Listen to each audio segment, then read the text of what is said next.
How y'all doing today? My name's Zain, and today's topic of discussion is going to be why stress on something that hasn't happened yet? Why stress on something that hasn't happened yet? This video goes in line with some of the other videos where I'm just talking about taking things a step at a time, taking things a day at a time.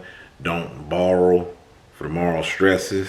You can think about on how you may want to better yourself for tomorrow and do things for the future. That's the reason for setting up long-term goals, short-term goals. You are thinking about the future, but you don't want to do it to a degree on certain things that come up in your life to a point where it becomes stressful. So you don't want to start to turn all of this outstanding energy that you have towards something into something that's stressful. And this works for other things as well, things that may be going on in your life that are stressing you out. And not only are they stressing you out in that moment that you're going through them, they're stressing you out from even thinking about the end result of what'll happen if it, whatever it is that you're going through, if it keeps on, or is this the last time that this is going to happen? Is this the last time I'm going to go through this? Or what if after this, then this, and then that, and then this? You don't want to stress yourself out over something that didn't happen yet, or you're not at that point. You want to be concerned with the step that you're on. And when you think about this,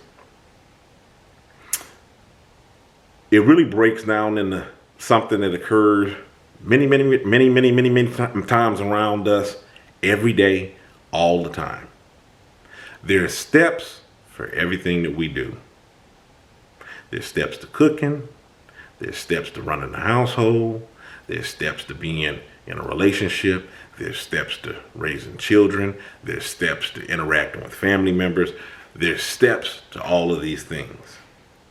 And think about how you're able to do everything that I just mentioned successfully every day without wearing out. Sometimes you do wear out. Sometimes there are stressful things that come up and they do bear down on you. And you try to juggle those things the best way that you can. But just think about all of those steps that I say that you deal with daily. Think about if you took every one of those to the extreme and thought about the end result of everything. We'll start with cooking. Man, what if I burn up the food tonight? What if the stove doesn't work? Man, then I got to think about, I got to go out and get something to eat. Man, my funds really isn't right to go out and get something to eat for a family of 4. Man, then that's going to put me behind on this. Man, what if, just for my relaxation, I go ready to turn the TV on. What if the TV doesn't work? I can't afford a new TV. You see how silly all of this sounds when you're thinking about this? What if my car doesn't start when it's time to get off work and I can't get home? There's steps in everything that we do. And when you think about things being in these steps, why should it be any different when there's something that arises in your life? And I've used this example many times before because this can be the point of contention of something to stress about. And it is something that's more easily said than done. You think about a health diagnosis. Hey, you may have this. If you do have this is what we'll start with. And we may proceed to this step. And, a doctor may tell you there's 2 or 3 things that we may do after this. But right now, we're just concerned with this. A lot of the times, from my experience, what it starts with is, hey, it looks like it may be this. What's going on? Let's do some more testing. Let's dive into this and see what this is first and foremost. And that should be the step that you're concerned with. Because if you start unnecessarily running down all these other paths of the things that it may or it may not be and what may be, that's how you end up stressed out. And when you think about what more can you do anyways? All you can do is participate on that square that you're on right then and there in that moment of time. That's the reason why I use those examples about your recreational time and the kids and, oh, wait a minute, the grade is slipping. My child has a C or D. Man, if they get an F, then they'll fail this semester. And if they fail this semester, this will be the 3rd time that they've done this. They may have to repeat. And then, they're going to be behind. And you see how this just gets out of control? And people do. They do stress on things like that. I've stressed on things like that. Not just the grade in particular, but just small things where you're just like, man. And then after it passed, you're just like, that was wasted time. Why did I even put so much concern and effort in that? And like I've said in other videos, it's gonna come to whatever its destination is gonna be, one way or the other, with or without you.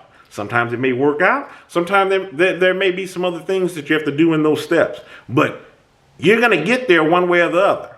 If it's nothing, or if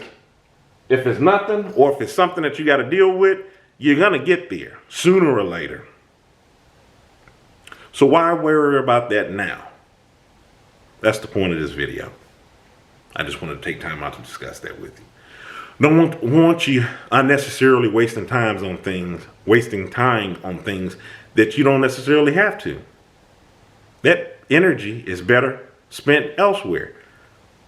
I used this example one time when I was working on one particular vocation. I was talking to a client, and they were confiding in me, stressing about something that they were stressing about, and I used this analogy. I said, look, imagine if every day I got ready to go out to the car, and I had my hand on the door handle, and I'm thinking to myself, man, I really need to go do what I need to do, but people get into wrecks all the time. People lose their lives. Man, should I go do what I'm going to do? This could be it. Think about how stressful that'd be every time I got ready to make a move in the vehicle. And the person that I was talking to, they understood what I was saying. And it just kind of allowed them to put things in a better perspective for them to see on if it really was something that they should be stressing about. This is just like a video that I just got done discussing when I was talking about. This is the reason why I provide examples. Because certain things that may go over your head, or you think, oh, you know what, that's not me, to when you start thinking about examples of it and the practical application of whatever somebody may be talking about, and it's like, you know what, that is me. Let me take a second look at it. Am I doing that? How can this be a benefit to me? So I find that's the awesome thing that I find with the examples. It allows us to wrap our heads around whatever we may be discussing or whatever somebody else may be discussing, and see how it breaks down to and applies to us. So that's my take on it. I just want to take time out to discuss that with you. In the meantime, if you hadn't already, go ahead and hit that subscribe button. Follow me on my other social media, Facebook, Tumblr, Twitter, Instagram. Obviously, I'm on YouTube. This is where I'm doing the videos. Check out the link in the description box. You'll find the book that I've written. I Am Kilimanjaro's The Arithmetic of Family Communication. Book can be gotten on Amazon, paperback or ebook copy. Until next time, stay encouraged, avoid being discouraged. I'm Ayin. You have a good one.